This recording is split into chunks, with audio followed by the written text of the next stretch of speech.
Hi everyone, welcome back to my channel. মই এতিয়া আহি পাইছো থুংকুবাৰী গাঁও চিৰাং জিলা।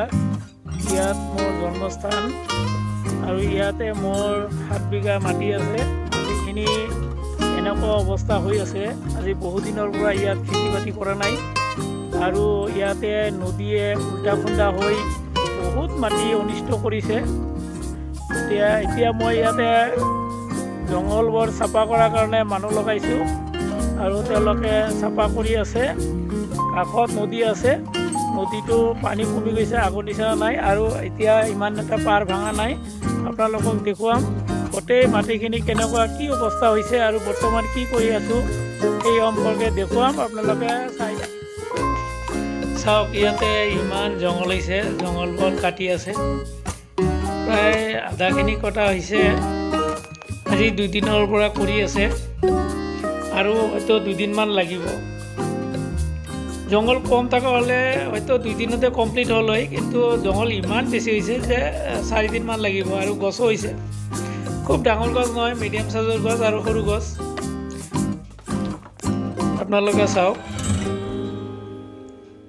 হেল্ল' গাইজ, এই দুইজনে এই জংঘলখিনি আজি 3 দিনৰ পৰা চাফা কৰি আছে।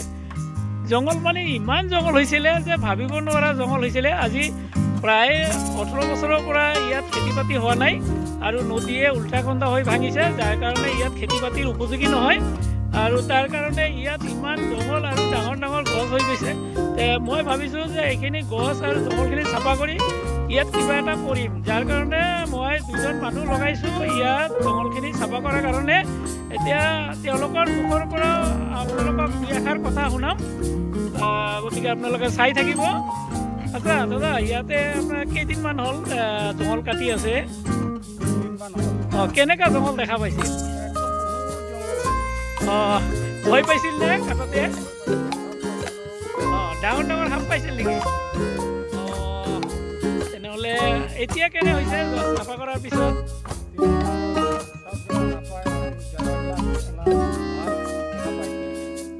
এতিয়াতো ভয় নালাগে? কাষতে ডাঙৰ এটা পুখুৰীৰ নিচিনা গাঁত আছে, 2টা। তাতে কিবা মাছ তাছ দেখা যায় নেকি? মাছ আছে না? আৰু কেইদিন লাগিব ইয়াত এইটো জংঘলখিনি চাফা কৰাতে? 2 দিনমান লাগিব। আৰু 2 দিন লাগিব না? আচ্ছা, ঠিক আছে।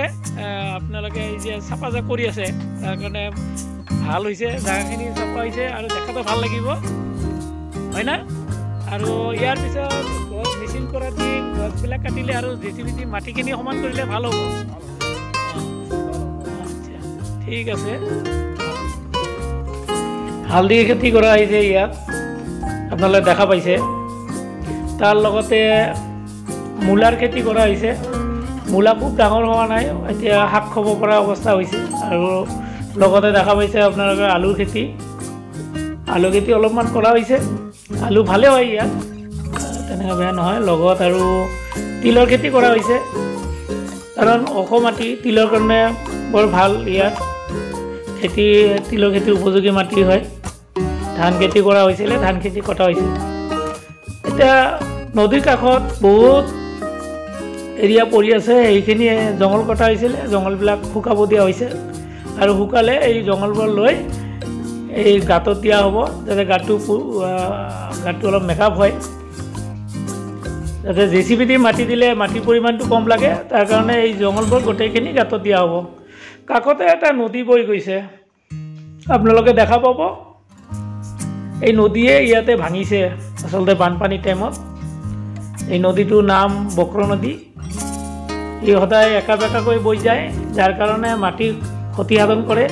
এটা ছাইডত ক্ষতি কৰিলে আনটো ছাইডত মাটি উঠাই দিয়ে, এনেকুৱা ছিষ্টেমত। আৰু বানপানীৰ ছিজনত বহুত ডাঙৰ ইয়াতে বানপানী হয়। এইটো ছাইডত মোৰ বহুত ক্ষতি কৰিছে, ভাঙিছে পাৰ, যাৰ কাৰণে ইয়াতে ডাঙৰ ডাঙৰ শিলেৰে বান্ধ দিয়া হৈছে। বান্ধ দিয়াৰ পিছতো প্ৰতিৰোধ হোৱা নাই, কিছু এৰিয়া ভাঙি গৈছে, নদীত নামি গৈছে। গৰাখহনীয়া দেখাই পাইছে আপোনালোকে। তেনেকৈ জংঘল কাটি আছে 2জন মানুহ, হয়তো আৰু 2 দিন লাগিব।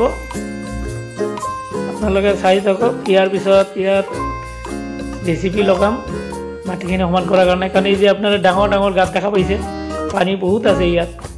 এই গাঁতবোৰ পূৰ কৰাৰ কাৰণে জেচিপি দি মাটি কাটি ই কৰিব লাগিব, ফিল আপ কৰিব লাগিব। গতিকে জংঘলখিনি কটা হ'লে ইয়াৰ পিছত মেচিন কৰোঁতেৰে এই গছবোৰ কাটি ল'ম। কাটি লোৱাৰ পিছত জেচিপিৰে মাটিখিনি সমান কৰিব লাগিব, তেতিয়া খেতিৰ কাৰণে উপযোগী হ'ব। হেল্ল' গাইজ, আপোনালোকে কমেণ্টছ কৰিব ইয়াত মই কি খেতি কৰিম, কেনেকুৱা খেতি কৰিলে ভাল হ'ব সেই সম্পৰ্কে জনাব। কাৰণ মাটিখিনি সমান কৰাৰ পিছত ইয়াত কি খেতিৰ কাৰণে উপযোগী হ'ব সেই সম্পৰ্কে জনাব। এই ভিডিঅ'টো যদি চাই ভাল লাগে লাইক শ্বেয়াৰ কমেণ্ট কৰিব, আৰু মোৰ চেনেলত যদি নতুন হয় তেনেহ'লে ছাবস্ক্ৰাইব কৰিব নাপাহৰিব। লগতে কাষত থকা বেল আইকনটো ক্লিক কৰি অল কৰি দিব। মোৰ ভিডিঅ'টো প্ৰথমৰ পৰা শেষলৈকে চোৱাৰ বাবে থেংক ইউ।